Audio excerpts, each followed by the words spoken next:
Okay, way to start the morning off with a bang, huh? I always love that panel. They always keep it really fun, entertaining, edgy, healthy debates. So really cool. That was an amazing way to set the tone, start the morning. Before we get into some deeper, heavier topics, and I wanted to make a comment about yesterday I wore a golden shimmery blazer, which represented the golden era of innovation, of all of these beautiful ideas blossoming into fruition. Now we're in this point in the market where we have all this crazy cool innovation, kind of like when the internet started. And today I'm wearing blue, bright blue, to symbolize forwardness, boldness, risk-taking, and the fruit of that innovation. Because I believe that that's really important to highlight. The point we're at in the market is just super special to me, and hearing just everything even that's happening in the green room. I wish you guys could hear all that. I mean, this talk is crazy. It's really cool. They're going into detail about all the things that are happening under the hood that you normally don't get to experience. But now in this panel, you're going to get to see it for yourself. We have a really special panel for you now called Beyond Scaling, the next wave of blockchain innovation. That's what this day is all about. What's next? The tech is ready, so now what's next? I'd like to welcome our speakers, Austin Federa, Head of Strategy, Solana Foundation, Beniamin Mincu, CEO and founder of MultiversX, Dominic Williams, founder and chief scientist of the DFINITY Foundation, and moderator Alejandra Martinez, partner at Foundation Capital. Please give them a big round of applause. In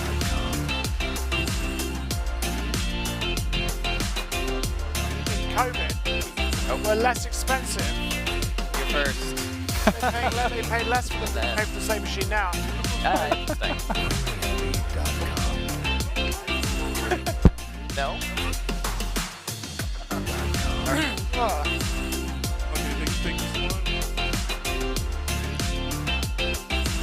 We have photos you're supposed to sit under, they told us. I don't know where they are, though. Are we?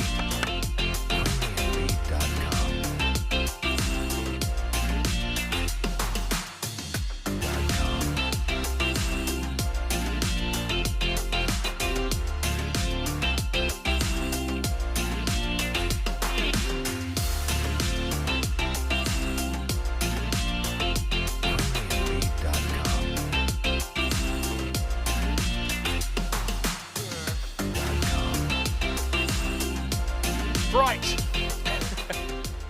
I have two mics in case I'm not loud enough. Oh, great. I was like, look. All right, great to be here. Yeah. So we've been speaking a lot about scaling in other panels. We're going to move a little bit beyond that and talk about the future of blockchain.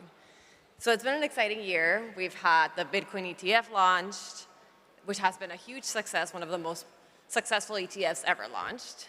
We have had improvements in scalability and starting to see new applications get on the blockchain. But today we're going to talk about the future. So what do we believe is coming in Web3 now? And so we have three panelists here that are going to come at this from very different angles. So let's start there.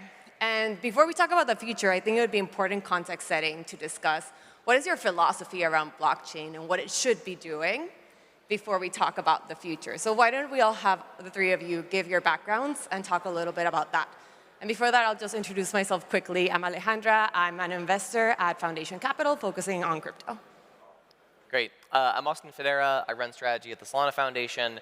Solana is really focused on scaling the transaction layer and the execution layer of blockchain to its sort of logical conclusions, which is being able to handle, Web 2 scale information loads. One of the main pieces and goals of the project is to keep everything in one global state, to not rely on L2s and scaling solutions like that, or sharding, which I'm sure we'll get into extensively. 100%. Yes. And sort of the goal of a project like Solana is eventually to have multiple concurrent block producers all around the world, so you don't have these co-location problems where a trader who has access to a server at the New York Stock Exchange has an advantage over a retail trader trading, in Singapore. And so it's about reducing the average latency to equal times all around the world, give markets fair access, and really restructure the entire system of how TradFi works today. I'm Dominic Williams, founder of Internet Computer Project, long-time engineering entrepreneur. sort of moved into crypto 2013. Dominic, what is your philosophy around blockchain and what it should be doing for this world?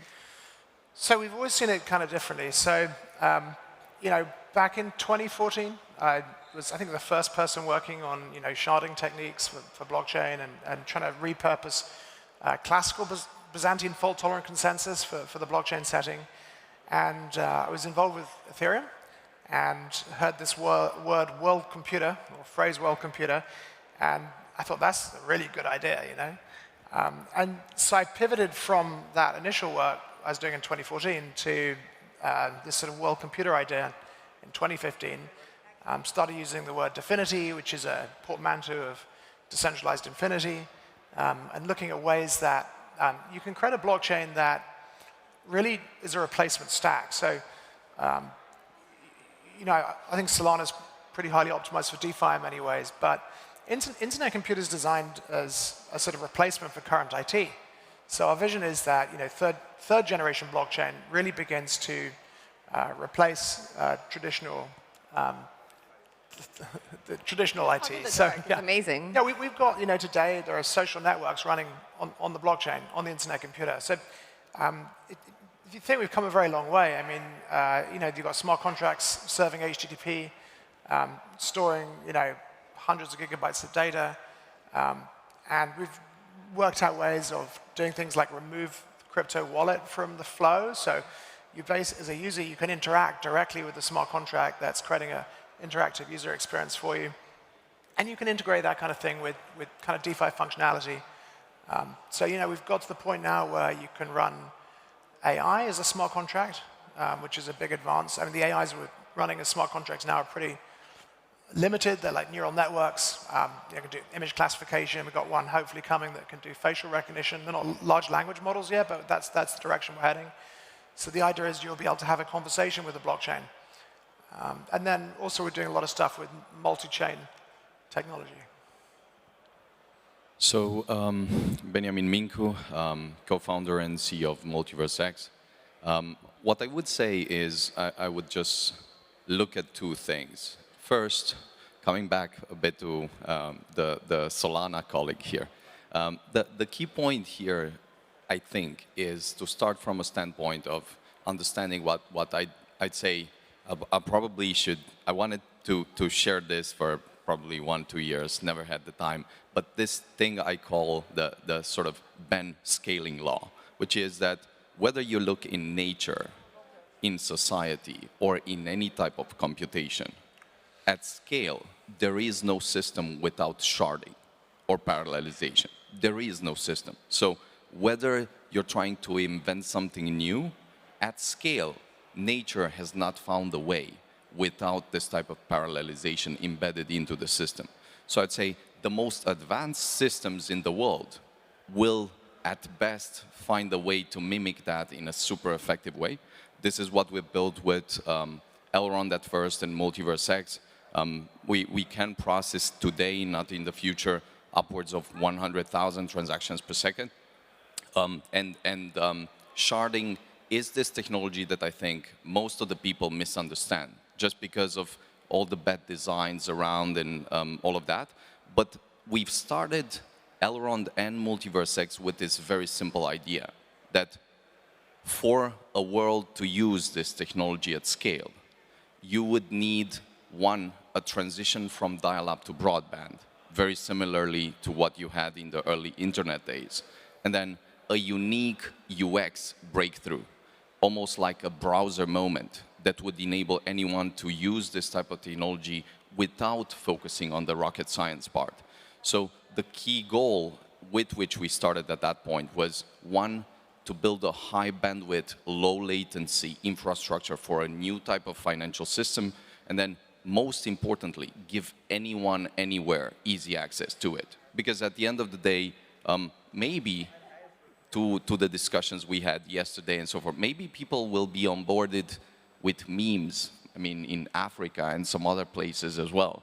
But ideally, you want access to everyone, and this is what we're pushing for with MultiversX, not only at the protocol level, but then also UX within the ecosystem and so forth. So we started diving into this a little bit already, but let's go into 2024. So what are some of the innovations that you're currently working on within your current blockchains, and what are some of the applications that you'll see resulting from those innovations today? Maybe I'll just touch, because I think this is very useful for all of us here. We've brought to market this new thing that we call sovereign chains, which is just sharded, extrapolated outside, where you have a kind of meta layer that unifies interactions, enables a kind of new shard to exist that's sovereign, that is multi-VM compatible, such that it's compatible with Solana VM and with Internet Protocol and everything that they're using with Ethereum and Bitcoin.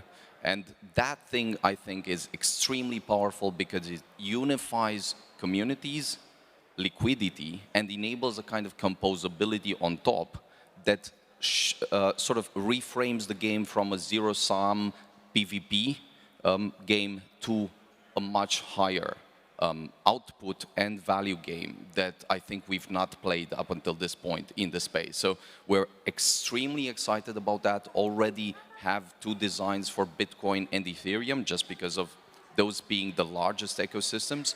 But we're super excited to actually have this type of conversations with all the other ecosystems, because a kind of unification or zero-layer interoperability point, and then a kind of acceleration layer. I think everyone will want that, starting with Bitcoin and Ethereum, and then every other ecosystem.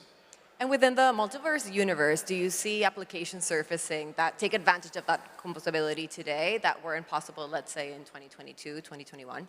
So we have several applications that are already building on this. Some are actually Solana compatible, so there's a sovereign chain with this type of throughput and performance doing DeFi and stuff. And then they have a kind of multi-VM compatible element that enables them to bridge and do all this type of interaction with Solana. This is super exciting and super interesting, and we have, I think, 5 or 10 projects that are already building on this technology. It was demonstrated and so forth, but they're already in the trenches and super curious where this will go. Amazing. Why don't we head over to you, Dominic? Could you talk a little bit about what's been happening in the world of Internet Protocol this year, new innovations and new applications that are coming up? I mean, a lot of our work is just making the internet computer, faster, more efficient, and so on. And and then there's a lot of kind of like detail work that you don't see that goes on, and some of it's quite technical, But so the things that are kind of easy to understand that you see, that big features, if you like. We're doing a lot of work to optimize the execution environment for AI smart contracts. That's actually quite a big challenge. So, I mean, today there aren't any other blockchains that are running AI, and there's a reason for that. It's pretty tough. And currently, we're just adding things like SIMD, which is single instruction, multiple calculations or something like that. So we're optimizing the execution environment so it can run AI faster. So since I did the first AI demo, I don't know, like 2 months ago or something now, almost got a 10x speed up just by optimizing the environment. So and all of this is done on chain, right? You don't have an on-chain off-chain. Fully on chain, yeah. So the next limit is that within the execution environment, on the internet computer, smart contracts run in parallel using a thing called an actor model. And we're running those smart contracts inside WASM, WebAssembly. And each smart contract is a bundle of WebAssembly bytecode and some persistent memory pages. But currently, we're using 32-bit WASM. And anyone who remembers, old enough to remember Windows 95, right? If you've only got 32 bits you've only got 4 gig of memory space. So it turns out that if you have like an AI model with like 2 billion parameters, you need 4 gig. That's the limit of it. So the demo I gave, whenever it was, a couple of months ago, that was a neural network doing image classification. There's only 2 billion parameters. That's as much as you can fit in. So that's a problem that we're addressing soon. We're going from 32-bit WASM to 64-bit WASM. And then we can, for example, raise the per smart contract memory limit to, say, main memory limit to, say, 16 gig, and then you can fit like a Mistral, which is a large language model. That's what we're trying to get to. So you can have a conversation with the blockchain.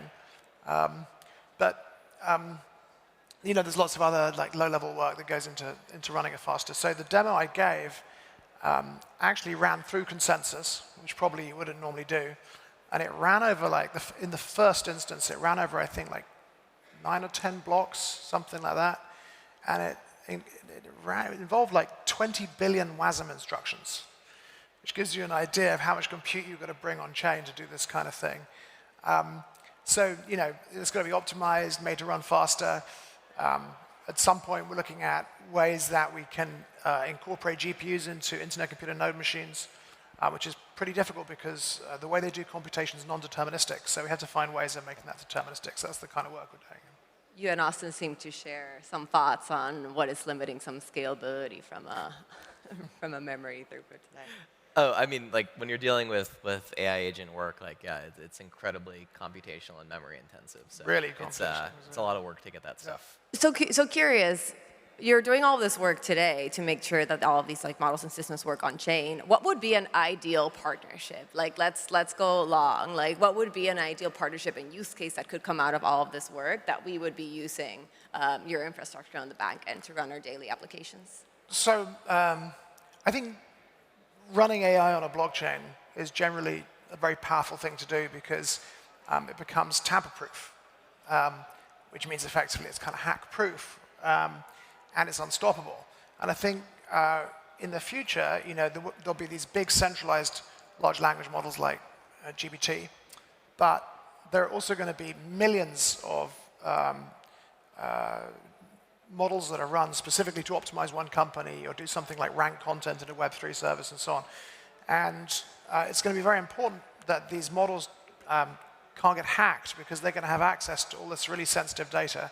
And people are going to come to rely on them, so it's very important that they're unstoppable, which is what a blockchain delivers. But in terms of the blockchain space and obvious things you can do, autonomous KYC, so you can imagine if you've got an API that you can verify a document's real, now you could have an AI smart contract that can match somebody's face to the document. Another one is you could have an AI smart contract that enumerates Ethereum, matching the code hash to the code on GitHub, and automatically audits the code, looking for reentrancy, backdoors, malware, and so on. And then if it finds the smart contract's okay, it can like certify it and see. You could go to Etherscan and see. I mean, today Etherscan will show you the Solidity code, right? But not many people can read Solidity code or have the time to do it. So you could like check mark it and say, hey, audited by AI, didn't find any problems. What about the Solana side, Austin? Yeah, you know, there's sort of 3 domains that have been worked on throughout 2024 and will kind of continue through the rest of the year. You know, one of the core theses we have is that no one at the Solana Foundation, none of the core engineers have any greater ideas of what should be done on chain than any developer is building in the ecosystem. And this is like something I think you see with a lot of ecosystems. There's very prescriptive use cases coming down from, you know, founders and sort of leaders of the organizations on how this network should be used. And the core thesis, and I'll get to what the actual innovations are, but the core thesis is every time you make stuff 10 times faster or 10 times cheaper, you unlock totally new use cases that no one predicted would happen. And like the classic example of this is, who would have thought when the iPhone launched with 3G connectivity, it would change dating forever? Right? Like no one looked at Steve Jobs and said, ah, yes, Tinder is going to come out of that thing. But like, so these changes happen in ways that we can never anticipate. The idea of YouTube would have been impossible to think of in a dial-up or even DSL internet world because the cost of bandwidth was just too high. So the work we tend to focus on is, you know, work like FireDancer, which is the first net new validator client for the Solana blockchain. The current implementation is in Rust. This is an implementation in C, built with different dependency trees by, you know, a different independent organization. And so that's focused on 2 things. One is really scaling out the network to support in one global state machine 1 million transactions per second within 2 years is sort of the goal of that project. And the first version of that will be launching in Q4 of this year. the work on token extensions, which is a new smart contract framework on Solana. It's a new canonical token program that's really designed so you never have to launch a private blockchain or a private L2 to support fully KYC'd and permission tokens if that's what you're looking to build. This is really designed to meet the needs of institutions that want to build things on chain, but currently don't have the tooling to do, so they end up building either a whole custom smart contract stack, which breaks composability, which is what you saw with the Biddle Fund at BlackRock, or they end up launching on private subnets or private L2s, where there's really no liquidity, there's no composability, there's no users, and the last thing these institutions want to do is have to build a community. They want to just launch financial products and have people be able to interact and build with those. And the last one is work on things like state compression, which reduce the cost of using the chain from an on-chain data and storage perspective. I don't mean storage like file hosting, like Filecoin or something like that, but literally creating and reserving accounts on-chain for, if you're a company and you want to bring 450 million users online, that is an expensive operation on pretty much every blockchain today just from a storage perspective. And so using these alternative tools and technologies to bring that cost down to a place where it matches Web 2 economics and is much more affordable for someone to do. And so we tend to work as low to the machine level as possible, stay out of the application layer, stay out of the standard layer as much as possible, to make sure that innovation can happen there, and really just focus on making the entire system faster. So I want to focus a little bit more on one particular use case. We had a DeFi summer a few summers ago at this point, and with all of these recent innovations, DeFi can start looking very different, whether it's with token extensions or having AI models helping us run some of these DeFi LLMs. We can also have sharding, facilitating all of this feature like scalability and how many people are transacting on chain. So I want to dive into a little bit more, and I realize there are different levels of focus on DeFi within your respective ecosystem, so we don't have to make this ecosystem specific. Just want to see what you think DeFi will look for in the next, whether it's institutional adoption or whatever we see coming in the next couple of years for DeFi. Yeah, I mean, so DeFi is like the original product market fit of blockchain after payments. And so there's a lot of cool new stuff happening as well, but the core still remains DeFi today. And I think that will probably continue in large part because the core of most economies is financial systems, right? And so these things are intricately linked, and you see DeFi integrated into games, into all sorts of other things. But it's DeFi all the way down at the end of the day. And the killer thing for DeFi and blockchain is atomic composability. It's the ability for one piece of state to establish trust with another piece of state without having to trust anything else, because all that data exists in the same user space. This is what made Ethereum 1.0 so powerful. This is what made DeFi on the L2 ecosystems very difficult to work with. And so when you can keep everything in one global state, it reduces the number of trust assumptions you have to make. It reduces the amount of bridges you have to use, because bridges are systems of vulnerabilities. And so I think the future of DeFi is sort of an expansion on a usability perspective. Fundamentally, E-Trade and Robinhood are the exact same thing. It's just a new UX paradigm, and that new UX paradigm was enough to make Robinhood take off when E-Trade never really took off with users. But the core technology behind there is functionally the same. And so I think a lot of the next wave of DeFi is going to be on the user level. It's going to be on changing interface paradigms. It's going to be making these things a little bit more friendly sometimes. It's increasing the ability to have cross-program invocations and calls between stuff. But again, most of this really requires stuff to be operating in one global state. And so that's where we think there is a world maybe, the classic answer that you get from people all the time is well, how can Solana scale to 1 billion transactions per second with one global state? And the answer is it probably can't, but that's a 5-10 year problem. And so we shouldn't be focused today on fracturing state, creating multiple layers, creating different shards, until we've had each of those shards able to basically max out what's physically possible today on computers with high bandwidth interconnect. And once you've done that, sure, we can look at various types of other types of scaling solutions, but you lose so much of the magic and power of DeFi when you fracture the state into multiple layers. And so I think that we'll see DeFi continue to exist most strongly in execution environments which are fully integrated.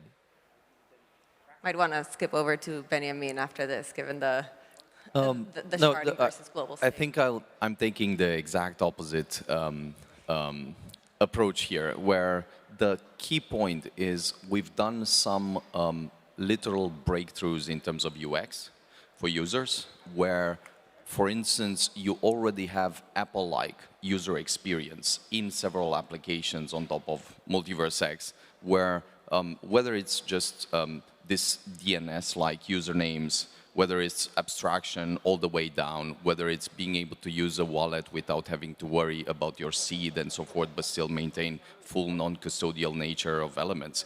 That's sort of straightforward. But the key thing, for instance, that we've done, that we've recognized is there's a great value in simplifying things as much as possible, but a great value as well also in protecting the users with something like on-chain 2FA. So we're the first to actually introduce a system of decentralized on-chain 2FA that can be integrated into application, is already live within a super app called Exportal, where people essentially, once they use the system, they cannot be hacked.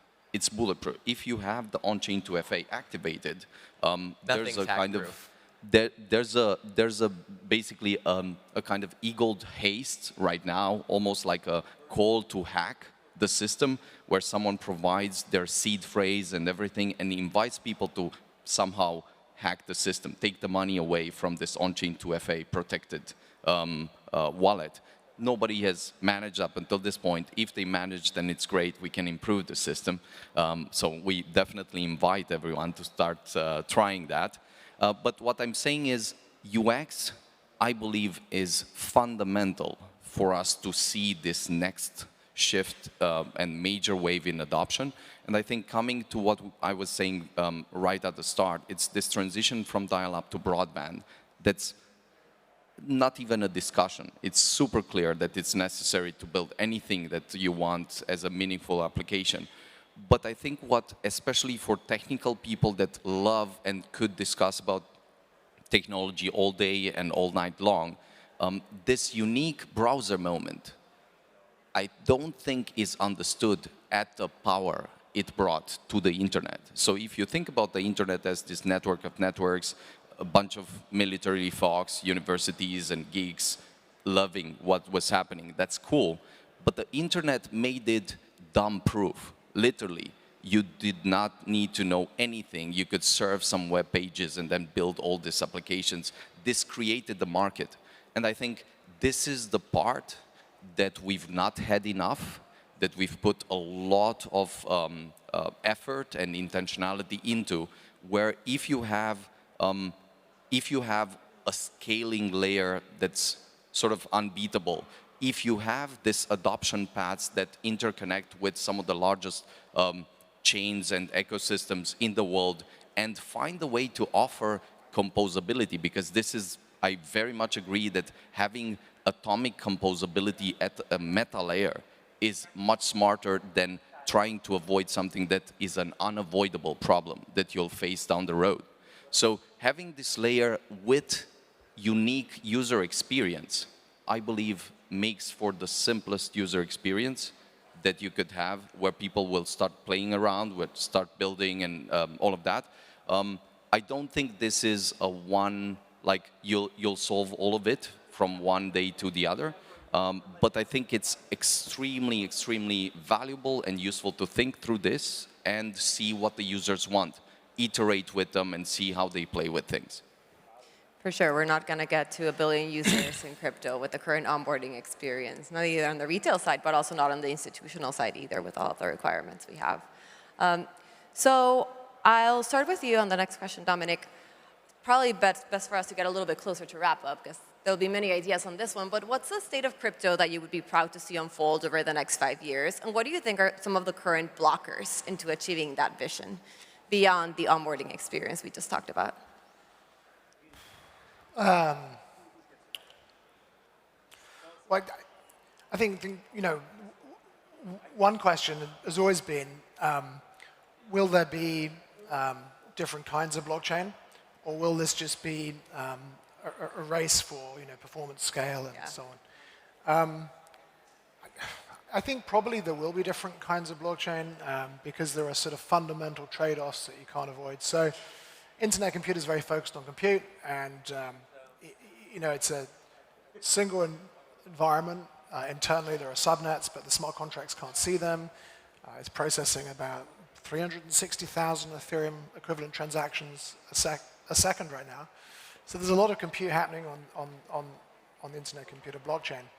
But those smart contracts don't work exactly the same way as smart contracts on Ethereum. So they're asynchronous. Your code looks like it's synchronous, but they're asynchronous. And that makes some things in DeFi a bit harder. Certainly, it's easier to do DeFi with the synchronous model that Solana has.